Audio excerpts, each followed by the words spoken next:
자, 다 같이 말씀 보겠습니다. 오늘의 말씀은 시편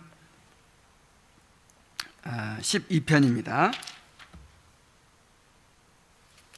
시편 12편의 말씀을 한 목소리로 함께 읽겠습니다. 자, 찾으셨죠? 자, 읽습니다. 시작. 여호와여 도우소서. 경건한 자가 끊어지며 충실한 자들이 인생 중에 없어지나이다. 그들이 이웃에게 각기 거짓을 말하며 아첨하는 입술과 두 마음으로 말하는도다.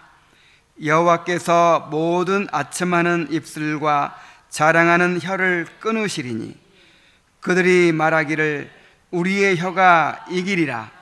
우리 입술은 우리 것이니 우리를 주관할 자 누구리요 하미로다. 여호와의 말씀에 가련한 자들의 눌림과 궁핍한 자들의 탄식으로 말미암아 내가 이제 일어나 그를 그가 원하는 안전한 지대에 두리라 하시도다. 여호와의 말씀은 순결하며 흑도가니에 7번 단련한 은 같도다. 여호와여 그들을 지키사 이 세대로부터 영원까지 보존하시리이다. 비열함이 인생 중에 높임을 받는 때에 악인들이 곳곳에서 날뛰는도다. 아멘. 이 세상은 불의한 세상입니다. 정말 양심적으로 살고 다른 사람들을 배려하면서 그렇게 살고자 하는 사람은 이 세상에서 성공하기가 어려워요. 대개 다 그렇지는 않지만 양심도 속이고 남을 밟고서라도 기어이 자기의 목적을 이루려고 하는 그런 사람들이 부와 권세를 차지하게 되는 경우가 많습니다. 의인들은 이러한 현실을 바라보면서 좌절감과 분노를 느끼게 되는 경우가 많습니다.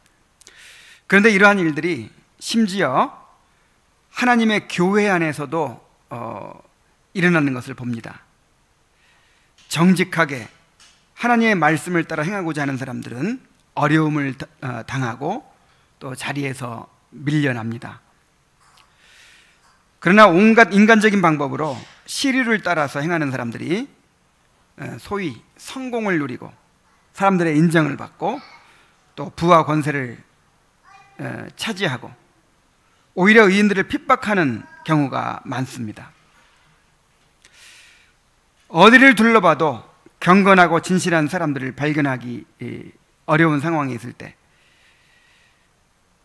의인들은 정말 절망 가운데 탄식하지 않을 수가 없습니다. 자, 이럴 때 우리가 어떻게 해야 될까요? 자비하신 하나님은 당신의 백성들에게 이런 아픔이 있을 것을 아시고 이 시편을 허락해 주셨습니다. 이 시에서 다윗은 악인들이 득세하면서 경건한 자들이 사라져가고 있는 이 어두운 현실을 바라보면서 탄식하고 있습니다. 그러나 다윗은 역시 이러한 상황에서도 공의로우신 하나님을 바라봅니다. 그는 절망과 탄식 가운데서도 여호와의 말씀을 의지하여 믿음을 고백하면서 하나님을 찬양하고 있습니다. 이 시편을 통해서 이 세상의 공의가 무너지고 또 교회의 법과 질서가 무너지는 상황 속에서 우리가 어떻게 하나님께 기도하고 믿음을 지켜야 할지를 잘 배우게 되시기를 바랍니다.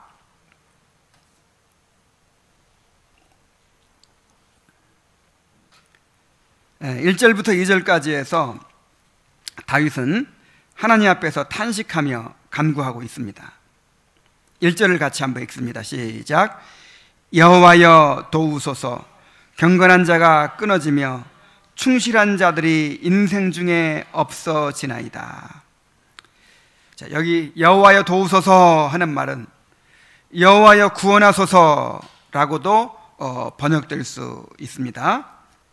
하나님의 즉각적인 개입을 요청하는 말입니다. 그만큼 다윗의 절망감이 지금 크다는 얘기예요. 자, 무엇 때문에 이렇게 다윗이 절망감을 느끼고 여호와여 도우소서 하고 부르짖고 있습니까? 자, 2절을 또 같이 읽어봅니다. 시작. 경건한 자가 끊어지며 1절 하반절에 경건한 자가 끊어지며 충실한 자들이 인생 중에서 없어지나이다. 자, 경건한 자가 끊어지고 충실한 자들, 언약에 신실한 자들이 인생 중에서 없어지고 있다는 거예요. 여기 경건한 자가 끊어진다는 말은 두 가지로 해석할 수 있어요. 한 가지는 이 경건한 자들이 악인들에게 박해를 받아서 실제로 멸절을 당하는 그런 상황으로 보는 것입니다. 많은 학자들이 사울 왕이 다윗을 죽이려고 추격하고 있는 상황에서 이 시편이 기록되었다고 봅니다. 특히 사울이 노베 제사장들을 학살했을 때 쓰였다, 이렇게 보는 사람들이 많아요. 사울의 추격을 피해서 다윗이 도망하다가 당시 성막이 노비라는 곳에 있었는데 그 노베 가서 이제 아히멜렉이라고 하는 제사장의 도움을 받습니다. 오랫동안 도망다니느라고 먹지도 못하고 뭐 변변한 무기 하나 없이 그렇게 맨몸으로 쫓겨다니고 있어요. 그래서 이 성막에서 물려낸, 성소에서 물려낸 그 떡을 다윗에게 줍니다. 다윗과 그 일행들에게 주고, 그 다음에 아무것도 없으니까 이 골리앗에게 다윗이 빼앗았던 그 칼을 이제 이 성막에 보관하고 있었는데 그것을 또 줘요. 그리고 다윗을 격려해 주면서 보냈습니다. 그런데 이것을 이 에돔 사람 도액이라고 하는 사람이 봤어요. 네, 사울이 왜 다윗이 어디 있는지 나한테 고발하는 사람이 없느냐고 그렇게 막 호통을 치니까 이제 신하들 가운데 있던 도액이 이 사울의 마음을 사기 위해서 그 이야기를 합니다. 제가 노베에 갔었는데, 이 성막에 갔었는데 제사장 아히멜렉이 역적 다윗에게 떡도 주고 그 다음에 칼도 주더이다, 이렇게 이제 고자질을 한 거예요. 그러자 사울이 분노해가지고 노브로 군사들을 이끌고 달려가서 제사장 80여 명을 학살을 합니다. 그때 이 소식을 듣고 다윗이 얼마나 괴로웠겠어요. 그래서 정말 이 울부짖으면서 이 시를 이제 지었다고 이렇게 이야기합니다. 자, 그리고 또 한 가지, 경건한 자가 끊어진다는 말이 의미하는 바를 또 이렇게 보는 사람들도 있어요. 경건한 자가 끊어진다는 말이 실제로 경건한 자들이 다 죽어 없어진다, 그런 의미보다는 이 세상에서 경건한 자를 찾아볼 수 없을 정도로 당시 사회가 극도로 부패한 상태에 있었다고 보는 것입니다. 자, 오늘날도 이제 그렇죠. 세상이 다 타락하다 보니까 누가 뭐 핍박해서 죽이는 것이 아니라 다 시류에 따라 살다 보니까 정말 말씀대로 그렇게 경건하게 살고자 하는 사람을 찾아보기가 어렵게 되고 있잖아요. 자, 그런 상황이라고 보는 것이죠. 그래서 아마도 다윗의 통치 말기에 이스라엘의 기강이 무너지고 도덕적으로 타락한 상태에 있을 때 아마 이 시가 기록되었을 것이다, 또 이렇게 보는 사람들도 있어요. 자, 그런데 사실 이 두 가지 종류의 일들이 항상 동시에 일어나는 경우가 많죠. 그러므로 이 두 가지 상황을 다 염두에 두고 이 시편을 이해하는 것이 좋겠습니다. 그러니까 실제로 악인들에게 핍박을 받아가지고 의인들이 다 그냥 없어지는 그런 상황, 혹은 다 타락하고 부패해가지고 의인들을 찾아볼 수 없는 그런 상황. 어쨌든 이런 상황 속에 있을 때 너무나도 절망감이 들고 또 안타까움에 탄식을 하게 되잖아요. 그런 상황이라고 이해하면 좋겠습니다. 다윗은 악인들이 득세하고 경건한 자가 사라져서 찾아볼 수 없는 상태를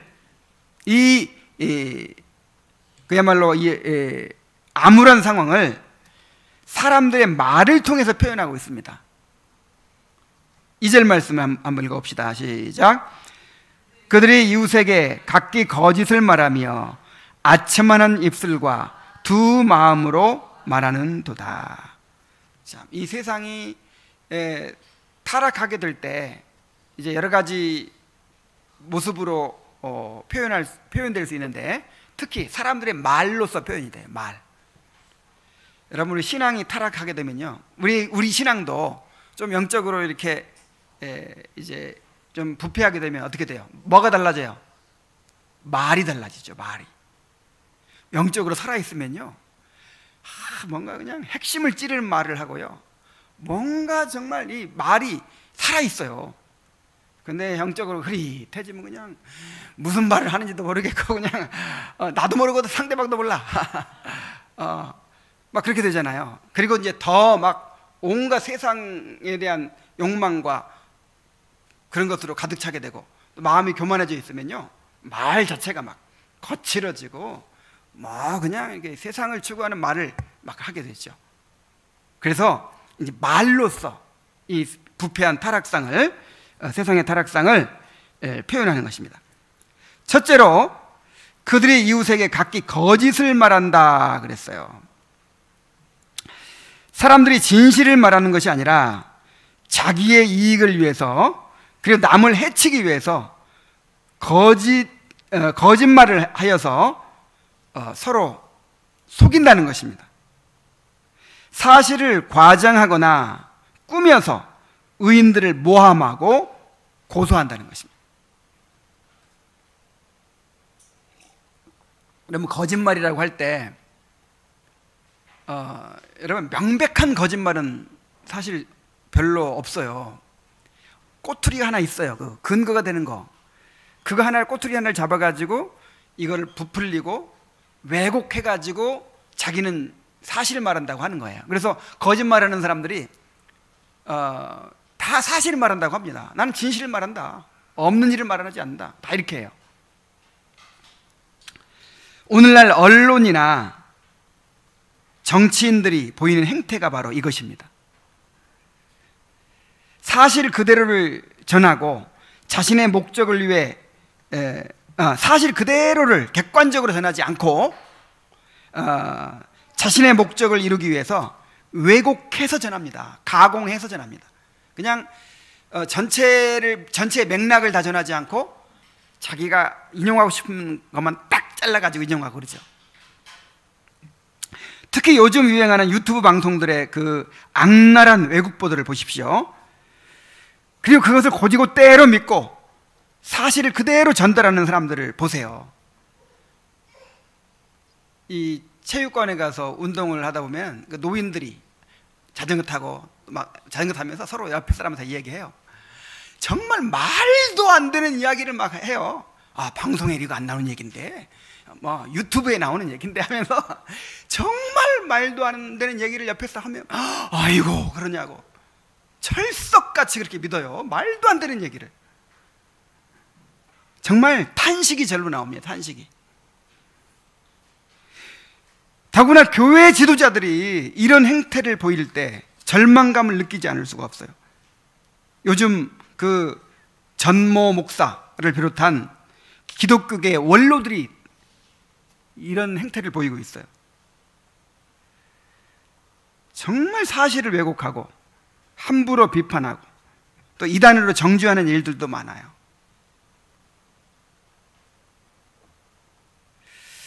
그래서 정말 우리도 잘못하면 자신도 모르게 이러한 거짓말에 참여하게 될 수 있다는 사실을 생각하고 정말 조심해야겠다는 생각이 듭니다. 제 9계명이 뭐죠? 내 이웃에 대하여 거짓 증거하지 말라 그랬죠.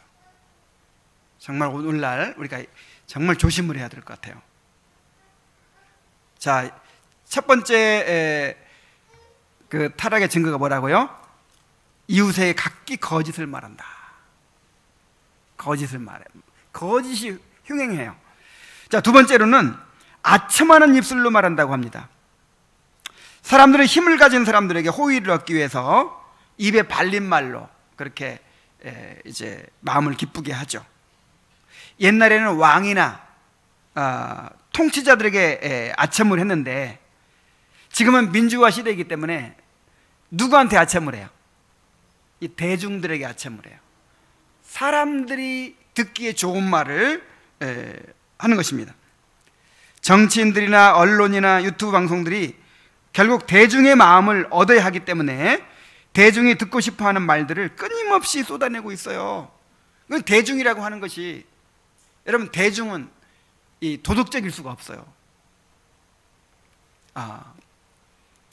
그래서 다 이기적이고 다 자기 보고 싶은 것만 보고 다 그냥 자기 듣고 싶은 것만 듣는 사람들인데, 이제 거기를 만족시키기 위해서 자극적이고 아주 뭐 그냥 그렇게 뭔가 마음에 그 분노를 일으킬 만한 막 그런 것들을 계속해서 이야기하는 것이죠.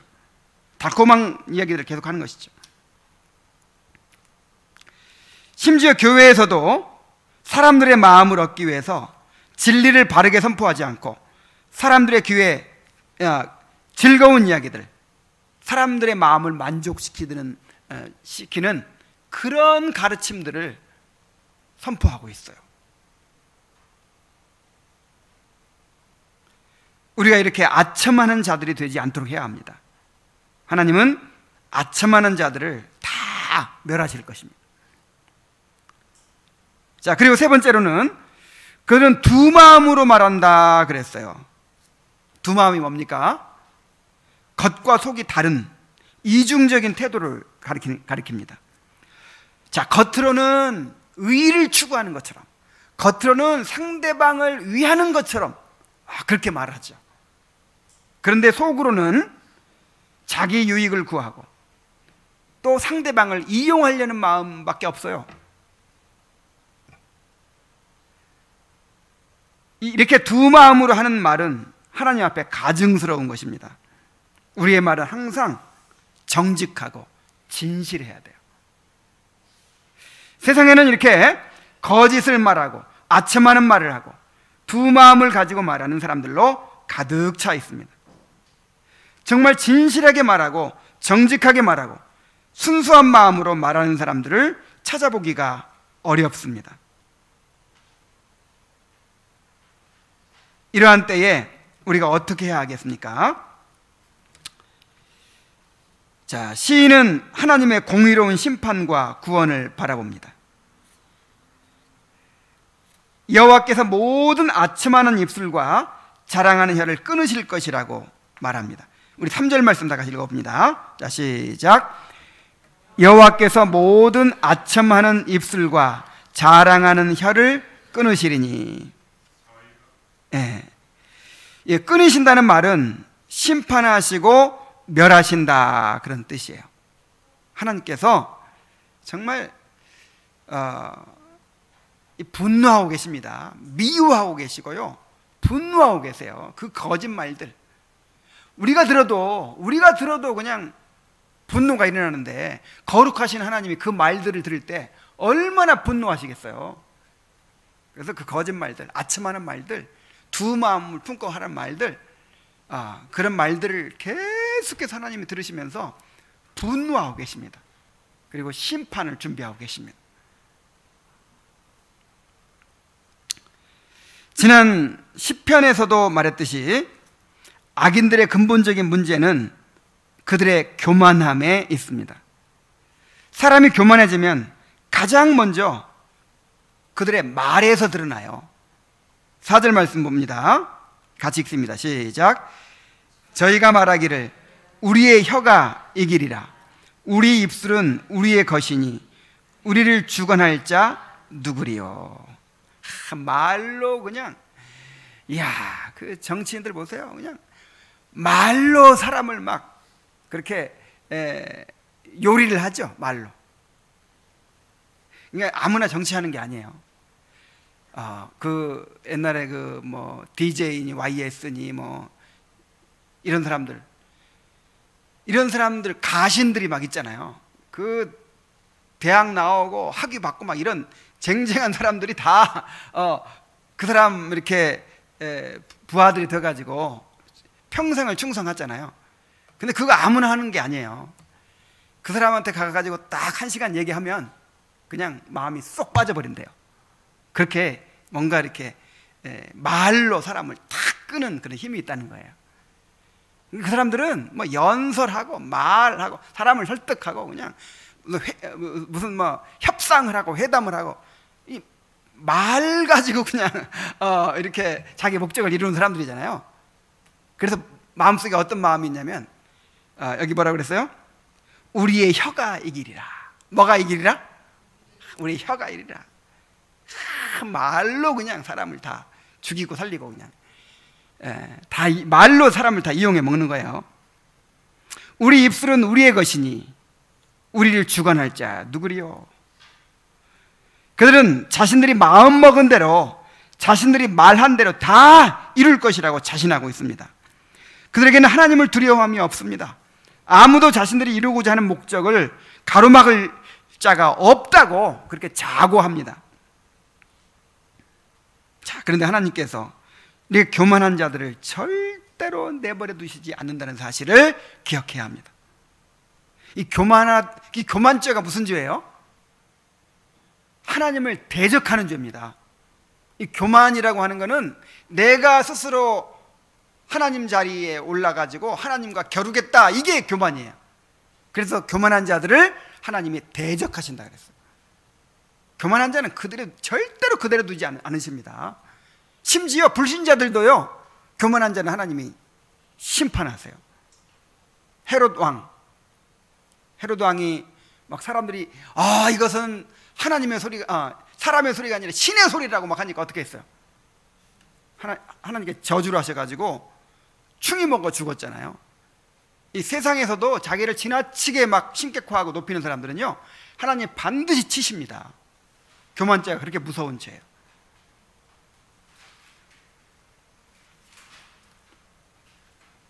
그들의 죄는 단지 경건한 의인들을 괴롭히는 것만이 아니라 하나님께 반역하는 것이기 때문에 하나님께서 반드시 그들을 심판하실 것이라고 하는 것입니다. 악인들이 득세하고 의인들이 끊어지는 암울한 상황에서 우리는 이렇게 공의로우신 하나님을 바라보아야 합니다. 하나님께서 반드시 교만한 자들을 심판하실 것을 바라보아야 합니다. 그리고 악인들을 바라보면서 우리도 그러한 죄에 빠지지 않도록 두려워해야 합니다. 이거는 특정한 사람을 비판하려고 하는 얘기가 아니고, 이거는 우리가 분별해야 될 문제이기 때문에 이제 말씀을 드리는데, 그 요즘에 참 무리를 일으키고 있는 그 전모 목사님이, 목사도 아니에요, 그 사람. 제명당했어요. 면직당했어요, 면직. 근데 그런 거 소용없어요. 따르는 사람이 워낙 많으니까. 그 목사들이 그렇게 많이 따라요. 그 사람을. 또 교인들이 그렇게 많이 따라요. 야, 그래가지고 그분이 하는 말 들었죠. 온갖 하여간 입에 담지 못할 말을 많이 하는데, 지난번에는 자기가 얼마나 하나님과 친하다는 걸 사람들한테 증명하기 위해서 뭐라고 그랬죠? 하나님 까불면 나한테 죽어, 이런 말을 하는 거예요. 그러면서 내가 이렇게 하나님과 친하다고, 내가 하나님 보좌를 꽉 붙들고 있다고, 대한민국이 이 전 아무개 목사를 중심으로 움직이고 있다고, 이런 말을 하는 거예요. 이야, 정말 거기서 그 말 할 때마다 사람들이 뭐라고 하는 줄 알아요? 아멘, 아멘. 나는 정말 두려웠어요.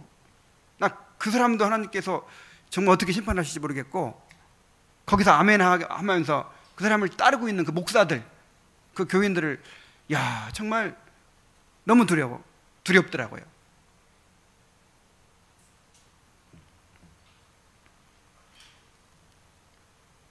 실수로 이제 어떻게 하다 보니까 그게 말이 나왔겠지. 아무리 이해를 하려고 해도. 근데 다른 이제 또 기도원 집회에서, 부흥회에서 그러더래요. 내가 그만큼 하나님과 친하다는 의미였다. 너무 하나님과 친하니까 하나님 까불면 나한테 죽어. 하나님 내 말 잘 들어야 돼. 이렇게까지 말할 수 있다는 거예요, 자기가.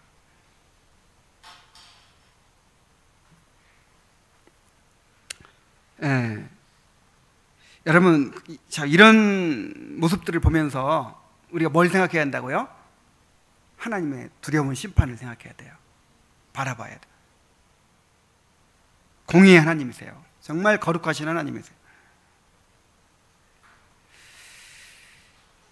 그래서 악인들이 그렇게 득세하고 그렇게 그냥 교만하고 그냥 이 대한민국이 나를 중심으로 해서 움직인다고 막 큰 소리 떵떵 치고 막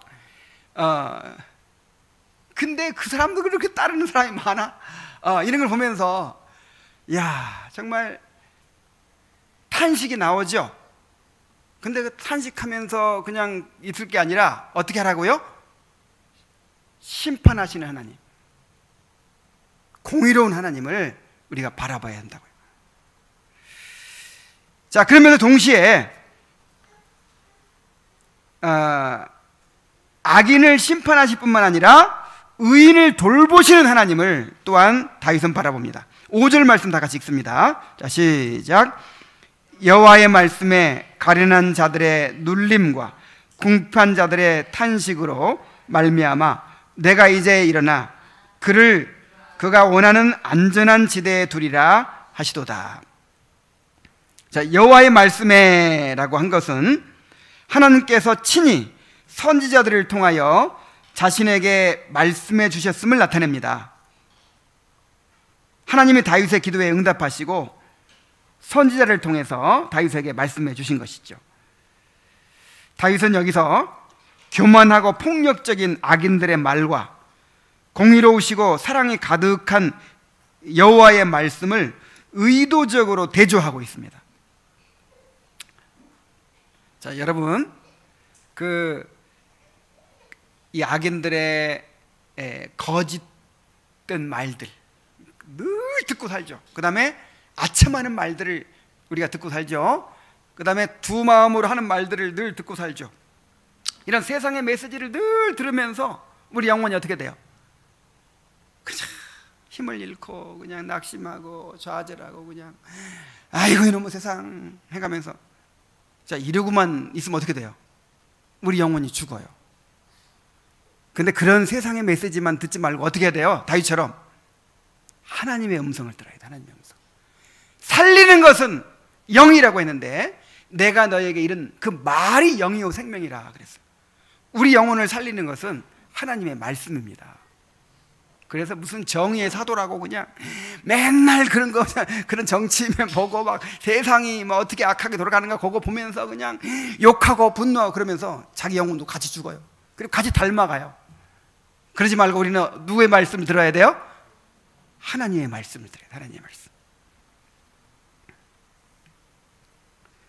다윗에게 주신 하나님의 말씀이 무엇입니까? 가련한 자들의 눌림과 궁핍한 자들의 탄식으로 말미암아 내가 이제 일어나 그가 원하는 안전한 지대에 두리라. 하나님은 악인들이 무한정 의인들을 괴롭히도록 내버려 두지 않으실 것입니다. 하나님은 가련한 자들의 눌림과 궁핍한 자들의 탄식을 다 보고 듣고 계십니다. 사랑하는 자녀들이 다른 아이들에게 괴롭힘을 당하면서 울부짖고 있는 것을 볼 때 우리 마음이 어떠하겠습니까? 하나님이 지금 그런 마음으로 의인들을 보고 계신다는 거예요. 그래서 내가 이제 일어나겠다고 말씀하십니다. 내가 그가 원하는 안전한 지대에 두리라고 하십니다. 의인들을 악인들의 박해로부터 건져내어서 주님 안에서 평안을 누리게 하시겠다는 것입니다. 아무 해함도 없는 영원한 천국으로 데려가시겠다는 것입니다. 우리가 억울하게 박해를 받고 고통을 받을 때 우리 아버지 되신 하나님께서 우리의 고통을 보고 듣고 계신다는 사실을 기억해야 합니다. 자, 우리 엄마들 보세요. 아무리 피곤하고 힘들고 아파 죽게 생겼어도 아기가 막 울면 어떻게 해요? 울면 일어나요. 울면 일어나서 어디가 불편한가, 어디가 아픈가 살피죠. 아이의 고통을 외면하는 엄마는 없습니다. 그런데 그런 엄마들이 아기를 잊어버릴지라도 우리 하나님은 우리를 잊지 않으신다 그랬어요. 이사야 49장 15절에 보면은 여인이 어찌 그 젖먹는 자식을 잊겠으며 자기 태에서 난 아들을 긍휼히 여기지 않겠느냐. 그들은 혹시 잊을지라도 나는 너를 잊지 아니할 것이라 그랬어요. 왜 엄마들한테 아기를 주셨죠? 우리를 향한 하나님의 사랑을 깨닫게 하기 위해 주신 거예요. 그 엄마들의 그 아기를 향한 그 애절한 그 사랑, 그거는 모형일 뿐이라는 거예요. 모형. 우리를 향한 하나님의 사랑에 비하면 모형일 뿐이라는 거예요. 하나님은 우리의 신음을 들으시고 우리의 눈물을 다 헤아리고 계십니다. 우리가 당하는 고통을 결코 헛되지 않게 하시고 합력하여 선을 이루어 주시고 결국 영원한 하늘의 안전지대로 우리를 옮겨주실 것입니다. 시인은 이러한 여호와의 말씀이 반드시 그대로 이루어질 것을 또 고백합니다. 6절부터 7절까지 한번 읽어봅시다. 자, 시작. 여호와의 말씀은 순결함이요 흑도가니에 7번 단련한 은 같도다. 여호와여 그들을 지키사 이 세대로부터 영원까지 보존하시리이다. 자, 시인은 먼저 여호와의 말씀의 순결함을 찬양합니다. 여호와의 말씀은 순결함이요 흑도가니에 7번 단련한 은 같도다. 자, 여기서 순결함은 아무것도 섞이지 않은, 불순물이 섞이지 않은 이 순수한 상태를 말하죠. 자, 악인들의 말은 거짓말이요 아첨하는 입술로 하는 말이요 두 마음을 품고 하는 말입니다.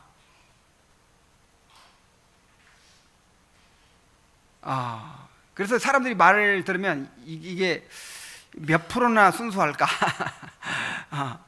그냥 온갖 거짓과 아첨과 과장과 그냥 뻥과 그냥 그런 것들이 다 섞여 있어요. 우리들의 말에는 순수하질 않아. 자, 그런데 여호와의 말씀은 어떻다고요? 흑두가니에 7번이나 단련한 이 풀무 속에 이제 이 은은 이제 옛날에는 이 화폐처럼 쓰였어요. 그런데 은의 가치는 얼마나 순수하냐에 달려 있어요. 순은이냐. 그래서 막 불순물이 섞여 있으면 이건 이제 가치가 없죠. 근데 이 흑도가니에서 이 풀무에서 계속 정련의 과정을 거치는 겁니다. 이 녹여가지고 불순물을 빼내고 다시 이제 그 은만 이렇게 얻고요. 그걸 또 정련을 해, 반복해서. 그럼 나중에 불순물이 완전히 빠지고 진짜 순수한 은이 되겠죠. 그걸 몇 번? 7번. 꼭 횟수가 7번이라는 뜻이 아니라 완전 숫자예요. 7번. 더 이상 뭐 불순물이 없는 완전한 상태로 상태가 된 그 은처럼 그렇게 하나님의 말씀은 순결하다는 거예요. 그러니까 우리들의 말은, 우리가 하는 말은 불순물이 많이 섞여가지고 자 그대로 이루어지지도 않고 그걸 다 믿을 수도 없고 그렇죠.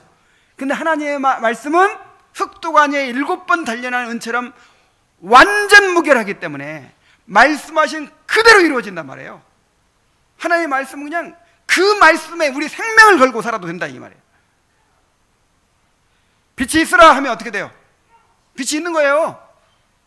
하나님이 말씀하시면 그대로 다 이루어지는 거예요.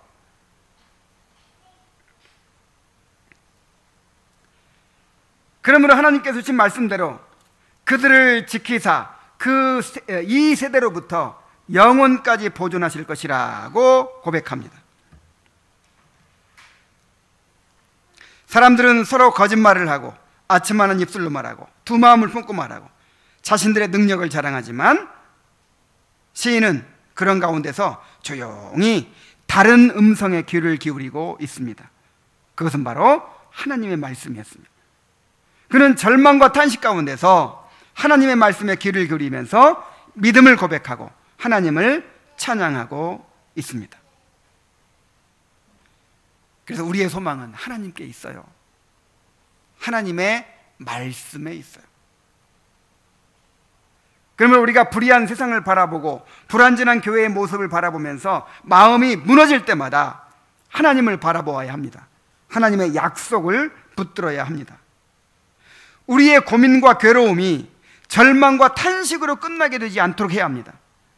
우리의 교제가 부정적인 말들만 뱉어놓고 끝나는 것이 되지 않도록 해야 합니다.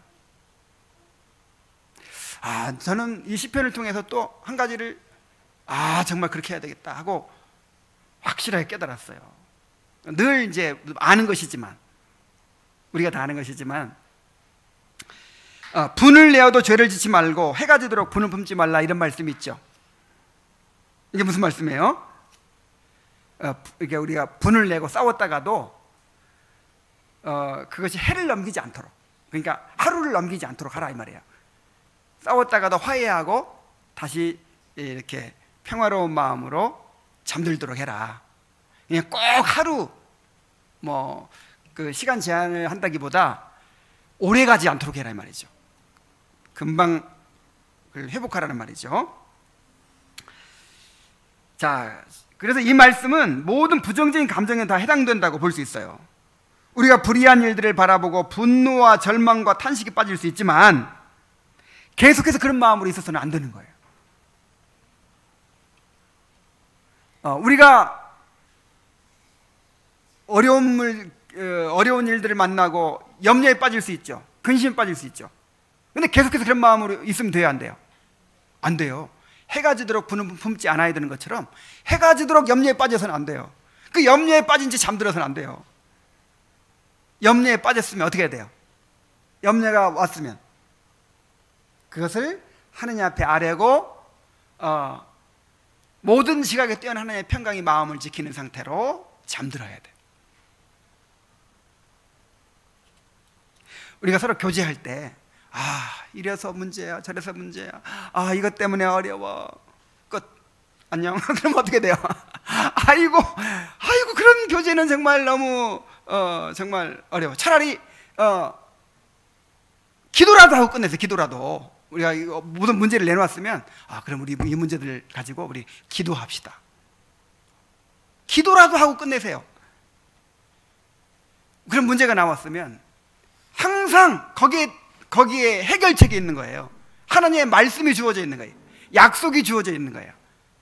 그래서 문제를 바라봤으면 그 다음에 뭘 바라봐야 돼요? 하나님을 바라보고 이 문제를 통해서 하나님께서 뜻하신 바가 무엇인지를 생각하고 하나님의 약속을 붙들고 그렇게 믿음을 고백하고 하나님을 찬양하면서 끝나야지.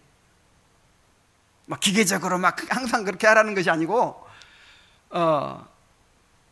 그래서 이거를 나도 가만히 생각해 보면요, 주일날 어떨 때는 항상 기쁨으로 돌아가는 거 아닙니다. 어떨 때는 설교는 설교대로 뜻한 대로 안 됐지. 사람들은 늦게 오지, 지각하지. 형제들은 다 매가리가 빠져가지고 교제가 재미도 없지. 또 어떤 문제들은 발견되지. 어떤 그냥 짐을 가지고 이제 그냥 지쳤지, 몸은 지치지. 그래가지고 집에 돌아가가지고 사람이 그렇게 이제 영적으로 지치고 그냥 그러면요, 이렇게 위로받고 싶죠.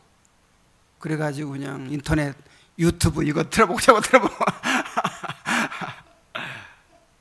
텔레비전이나 보고 막 이러다가 그냥 우울한 마음으로 잠들고, 그런 적도 있다니까요.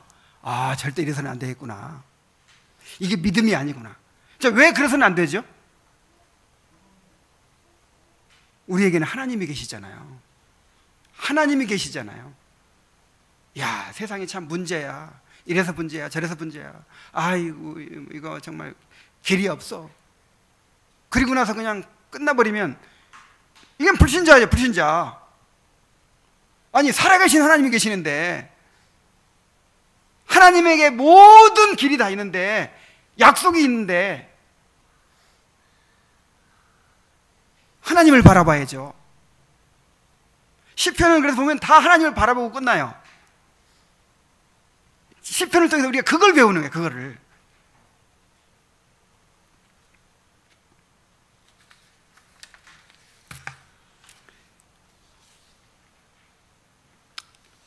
그래서 아무리 절망적인 상황을 우리가 바라보면서 참 이렇게 안타까워 탄식했다 하더라도 다시 하나님을 바라보고 하나님의 약속을 바라보고 믿음을 고백해야 됩니다. 찬양하게 되어야 합니다. 이것이 언약 백성의 삶입니다. 언약 백성의 모습입니다. 자, 이제 8절 마지막 절 봅니다. 자, 다윗은 자신의 믿음을 고백한 후에 다시 눈을 돌려서 세상의 불의한 현실을 바라보며 마칩니다. 8절입니다. 다 같이 읽습니다. 시작. 비열함이 인생 중에 높임을 받는 때에 악인들이 곳곳에서 날뛰는도다.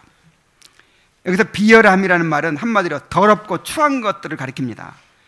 세상에 타락하고 무가치하고 더럽고 추한 일들이 오히려 사람들에게 환영을 받습니다. 여러분 그렇죠?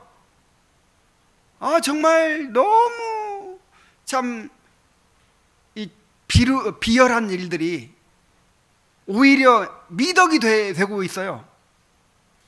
텔레비전에 자꾸만 나오고 하는 그 어떤 사람이 있는데, 동성애 맨 처음에 이렇게 커밍아웃을 한, 동성애자라고 커밍아웃을 한 그 사람이 중고등학교 때 300명과 관계를 가졌대요. 그런 걸 이제 다 공개하고 얘기를 해요. 근데 이제 그런 사람을 오히려 막 이렇게 아주 이렇게 격려해주고 또 이렇게 앞에 내세워주고 막 이래요. 이런 걸 통해서 이제 소수자를 이렇게 포용하는 그런 걸 이제 나타내려고 하는 것이죠. 정말 정말 너무 기가 막힌 일이에요. 그게 어떻게 그게 미덕이 됩니까? 그게 사람들에게 내세울 만한 일이 됩니까?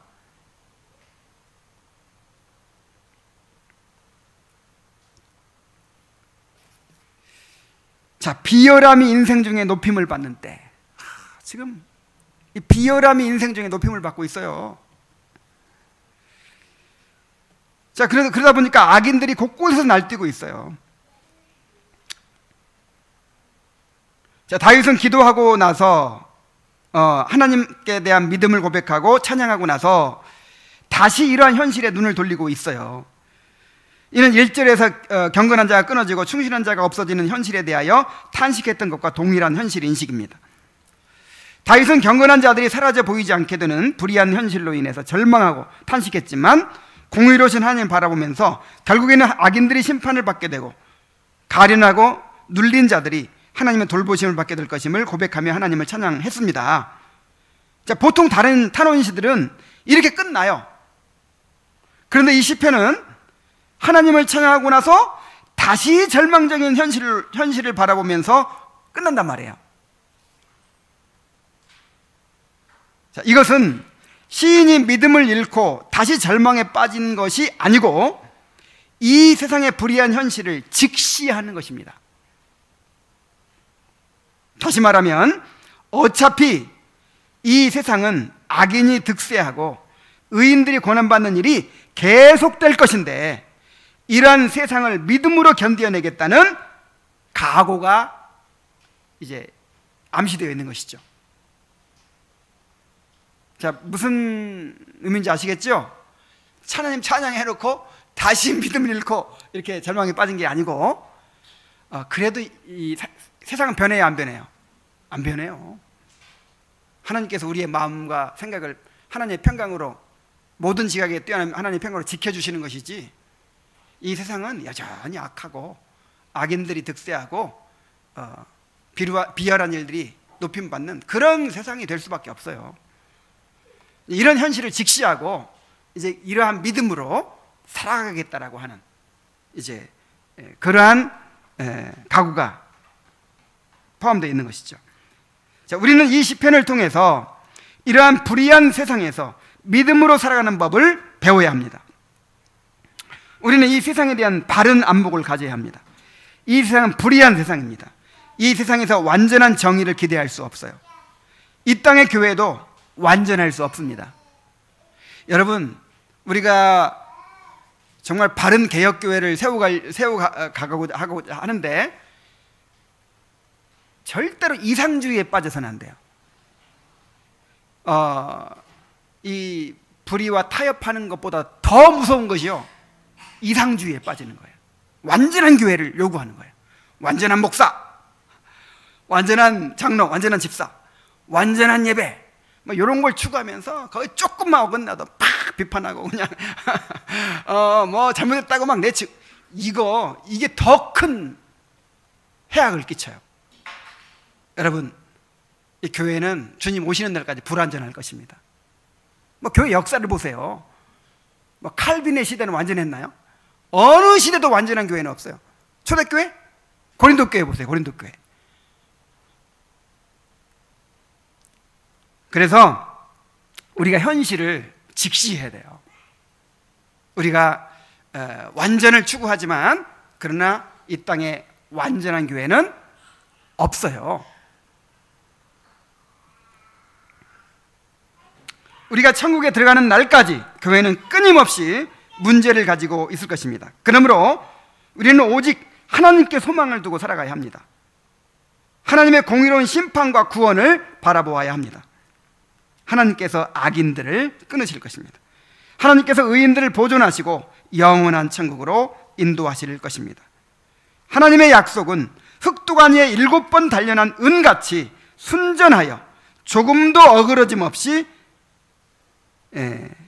하나님의 말씀대로 이루어질 것입니다. 이것이 악인이 득세하는 이 세상에서 시류에 휩쓸리지 않고 성도로서의 고결한 삶을 살 수 있게 하는 원동력이 될 것입니다.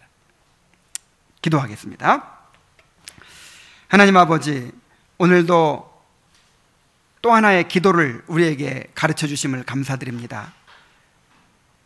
비열한 일들이 높임을 받고 악인들이 처처에 날뛰는 이런 세상을 바라보면서, 심지어 교회 안에서 이렇게 불의한 일들이 일어나는 일들을 바라보면서 우리가 절망하고 탄식하고만 있지 않게 하여 주시옵소서.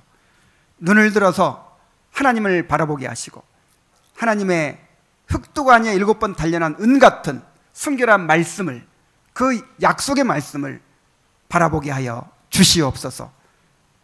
그래서 참으로 악에 물들지도 않으면서 또 좌절하지도 않으면서 성도의 삶을 묵묵히 감당해 나갈 수 있도록 인도하여 주옵소서. 예수님의 이름으로 기도하옵나이다. 아멘.